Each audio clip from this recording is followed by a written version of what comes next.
ट्रैम्स, sea breeze, शांत streets. Helsinki का first impression बिल्कुल ही अलग था।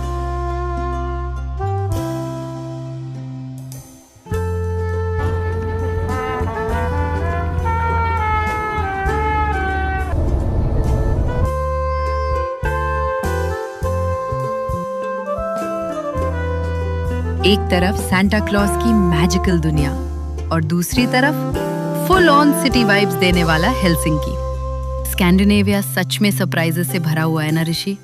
और शायद इसी सरप्राइज के साथ हमारी स्कैंडिनेवियन जर्नी अपने लास्ट चैप्टर में एंटर कर रही है। फनी ना, जैसे जैसे सफर एंड के करीब आता है दिल ऑटोमेटिकली थोड़ा इमोशनल हो ही जाता है। लगता है कल ही हम नॉर्दर्न लाइट्स के सपने लेकर निकले थे और आज इतनी मेमोरीज लेकर वापस जा रहे हैं। वैसे हेलसिंकी की वाइब्स भी कितनी अलग है ना। एक तरफ मॉडर्न सिटी लाइफ और दूसरी तरफ इतनी कामनेस। तो चलो हमारे साथ एक्सप्लोर करो स्कैंडिनेविया के इस फाइनल चैप्टर को, हेलसिंकी।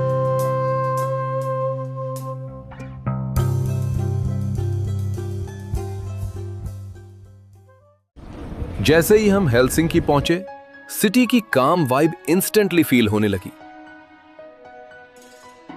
ना अननेसेसरी केओस, ना लाउड ट्रैफिक, बस लोग पीसफुली वॉक कर रहे थे।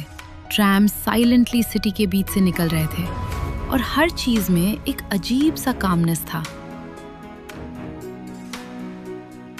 स्नोवी लैपलैंड के बाद हेलसिंकी मॉडर्न लगा, बट सरप्राइजिंगली पीसफुल भी।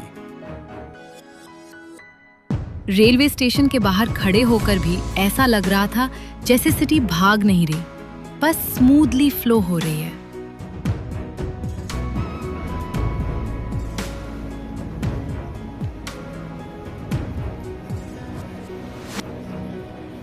और ऑनेस्टली कुछ सिटीज ऐसी होती हैं जहां टूरिस्ट स्पॉट्स से ज्यादा उनका ओवरऑल फील याद रह जाता है। हेलसिंकी एग्जैक्टली वैसे ही लगा।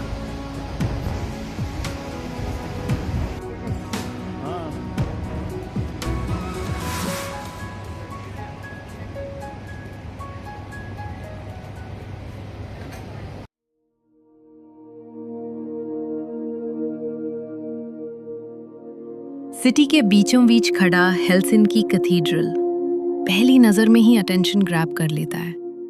Simple white architecture Nordic sky के बैकड्रॉप में और भी एलिगेंट लग रहा था।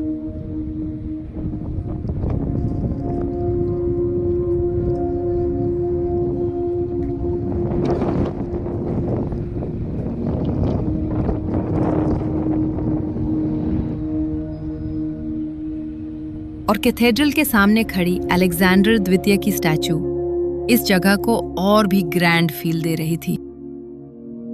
और ये है द स्टोन ऑफ द एम्परस, जो हेलसिंकी के हिस्टोरिकल पास्ट की याद दिलाता है।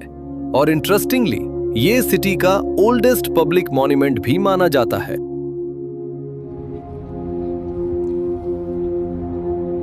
और जैसे ही हम वाटरफ्रंट की तरफ चले, हेलसिंकी का एक और ब्यूटीफुल साइड सामने आया। सी ब्रीज, हार्बर पे खड़े शिप्स और उड़ते हुए सीगल्स।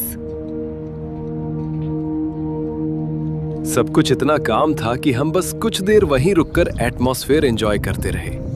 हेलसिंकी की ब्यूटी लाउड नहीं है, ये सिटी धीरे धीरे आपको पसंद आने लगती है।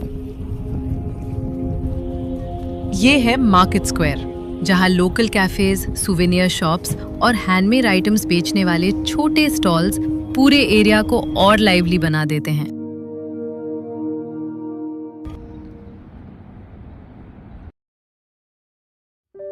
जैसे जैसे हम सिटी एक्सप्लोर करते गए, हेलसिंकी और भी आर्टिस्टिक फील होने लगा। सिबेलियस मॉन्यूमेंट का डिजाइन कंप्लीटली यूनिक था, मॉडर्न भी और मीनिंगफुल भी। और फिर एस्प्लेनाडी पार्क, ग्रीनरी, स्कल्प्टर्स और पीसफुल पाथवेज के बीच ऐसा लग रहा था जैसे सिटी इंटेंशनली लोगों को स्लो डाउन करने का स्पेस देती हो। शायद इसी वजह से हेलसिंकी स्पेशल लगता है।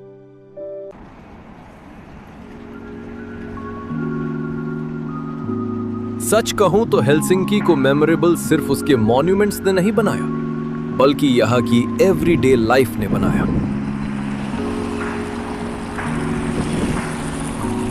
सिटी में चलने वाले ट्रैम्स ऑलमोस्ट हेलसिंकी की आइडेंटिटी जैसे लगने लगे थे। कभी-कभी हम बस खड़े होकर उन्हें पास होते देखते रहते थे, because somehow even that felt aesthetic.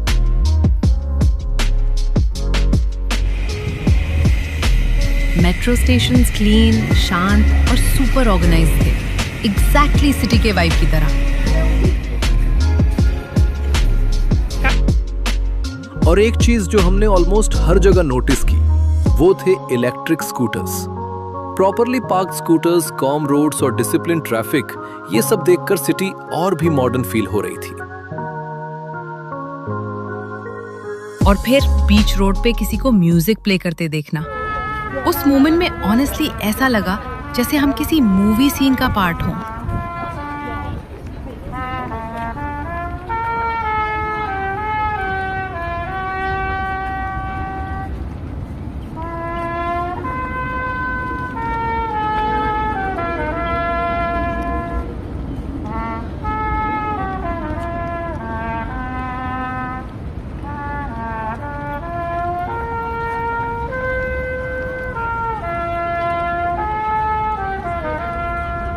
Helsinki शायद पहली नजर में फ्लैशी ना लगे, बट जितना आप इस सिटी को ऑब्जर्व करते हो, उतना ही ज्यादा कनेक्ट फील होने लगता है। स्नो कवर्ड लैपलैंड से लेकर हेलसिंकी की एलिगेंट स्ट्रीट्स तक, फिनलैंड ने हमें एक ही जर्नी में दो बिल्कुल अलग वर्ल्ड्स दिखाए।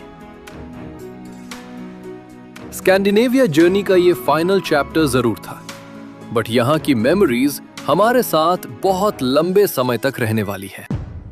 ऐसे ही और ट्रैवल स्टोरीज, हिस्ट्री, स्पिरिचुअलिटी और कल्चर से जुड़ी जर्नीज के लिए हमारे साथ बने रहिए।